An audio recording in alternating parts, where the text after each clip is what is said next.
அஸ்ஸலாமு அலைக்கும் friends, welcome to my kitchen. இன்றைக்கி ஆலு பரோட்டா எப்படி செய்கிறதுன்னு செஞ்சு காட்ட போகிறேன். ரொம்ப ஈஸியாக. இன்றைக்கி சண்டேன்றதுனால எனக்கு லீவு, வீட்டில் இருக்கவங்க செய்கிறாங்க. ஸோ என்னோடய வீடியோஸ்லாம் பிடிச்சிருந்தா சப்ஸ்கிரைப் பண்ணுங்கள், லைக் பண்ணுங்கள், ஷேர் பண்ணுங்கள், கமெண்ட்ஸ் பண்ணுங்கள், பெல் ஐக்கான் தட்டுங்க. வாங்க, ஒரு பேசன் எடுத்து அதில் ஒரு கப் அளவுக்கு கோதுமை மாவு போட்டு நல்லா பிசைஞ்சு தனியாக எடுத்து வச்சுருங்க. ஒரு 4 உருளைக்கிழங்கு எடுத்து அதையும் குக்கரில் போட்டு நல்லா வேக வச்சு மசிச்சுக்கோங்க. அது கூட கொத்தமல்லி நல்லா ஃபைன் சாப் பண்ணது போட்டுக்கோங்க.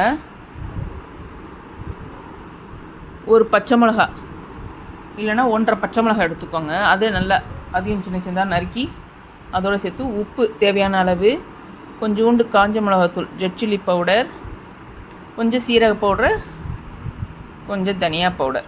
ஸோ கொஞ்சம் தான் போடுறோம். இந்த ஸ்பூன் அளவு அப்படிலாம் கணக்கு இல்லை.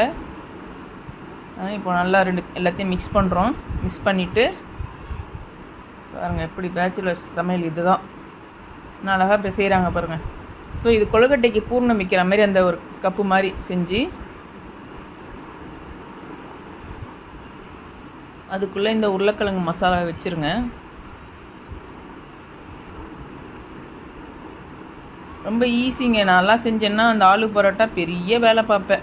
இப்போ நான் கற்றுக்கிட்டேன் பசங்கக்கிட்ட இருந்து. ஸோ இதே மாதிரி தான் இனிமேட்லாம் செய்ய போகிறேன். ஸோ அது இது பண்ணியாச்சு. காஞ்ச மாவில் நல்லா கொஞ்சம் தொட்டு நல்லா நம்ம கையிலேயே கொஞ்சம் ப்ரெஸ் பண்ணிக்கணும். பிசைஞ்சிட்டு அதுக்கு திரட்டணும். கொஞ்சம் பெரிய அந்த கொழுக்கட்டை மாவு மாதிரி எடுக்கிறீங்களா, அது கொஞ்சம் பெருசாக எடுங்க. அப்போ தான் அந்த உருளைக்கிழங்கு வச்சுட்டு தேய்க்கிறதுக்கு வசதியாக இருக்கும். நான்லாம் தேய்ச்சேன்னா இந்நேரம் வெளியே வந்திருக்கும். அது பாருங்க, நான் அழகாக தேய்க்கிறாங்கண்ணா. அவ்வளோதாங்க. தவா சூடாகிடணுன்னு தவா வச்சுட்டு நல்லா சூடானதுக்கப்புறம் அதை போட்டுடுங்க. அடுத்து இன்னொரு சப்பாத்தியை ரெடி பண்ணுறோம்.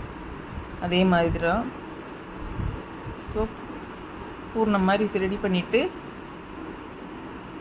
அழகாக அதில் போடுங்க. நல்ல பெரிய மாவாக எடுத்துக்கோங்க. கொஞ்சம் நிறையவே வைக்கிறாங்கள்ல அந்த உருளைக்கிழங்கு மசாலாவை. ஸோ அப்போ தான் எல்லா சைடும் அந்த உருளைக்கிழங்கு மசாலா இருக்கிறது நல்லா. சில இடம்லாம் இல்லாமல் இருந்தால், கார்னர்லாம் இல்லாமல் இருந்ததுன்னா ஒரு மாதிரி இருக்கும். இப்போ இவங்க பண்ணுறது அழகாக எல்லா பக்கமும் போகிற மாதிரி இருக்கும். அவ்வளோ வைக்கிறாங்க பூர்ணம். ஸோ 2வது உருண்டையும் ரெடி. அதே மாதிரி மாவு தொட்டுட்டு திரட்டுங்க. அங்கே ஒரு பக்கம் அந்த பக்கம் ஸ்லோவில் வச்சு போயிட்டுருக்கு தவாவில். ரொம்ப ஈஸியாக தான் செய்கிறாங்க. நமக்கு தான் எல்லா வேலையும் கஷ்டமாக இருக்குது. ஒரு பக்கம் வந்துடுச்சு, அடுத்த பக்கம் திருப்பி போடுறாங்க. இன்னும் கொஞ்சம் வேகணும் அது. ஸோ பட்டர் எண்ணெய் கூட ஊற்றலாங்க. நான் தான் பட்டர் போட சொல்லியிருக்கேன். பட்டர் தடவிட்டுருக்காங்க. ஸோ அந்த பக்கம் தடவிட்டு திருப்பி போட்டாச்சு. 2 பக்கம் திருப்பி போட்டு எடுத்து வச்சுட்டாங்க. சூப்பராக இருக்குது பார்க்கவே. அடுத்த சப்பாத்தி பரோட்டாவை போடுறோம்.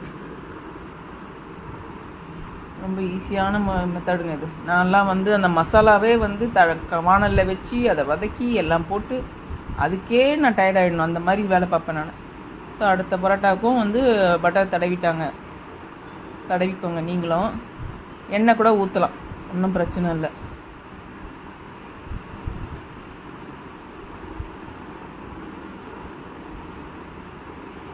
சரி, அடுத்த பக்கம் தடவிட்டு அடுத்த பக்கம் திருப்பி போட்டு இன்னொரு பக்கத்துலையும் தடவியாச்சு.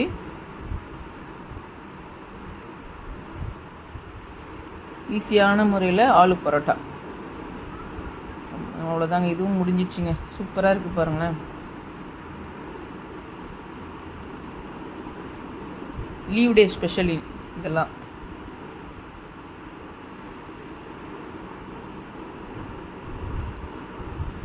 சூப்பராக வந்திருக்கு. ஸோ இதே மாதிரி நீங்கள் எல்லா பரோட்டாவையும் போட்டு எடுத்துருங்க. எப்படி பாருங்கள், நல்லா இருக்குது பாருங்கள். இதுக்கு சைட் டிஷ்ஷு அது இதுன்னு எதுவுமே வேணாம், அப்படியே வச்சுட்டு சாப்பிட்லாம். நல்லா செஞ்சுருக்காங்க. Thank you so much friends.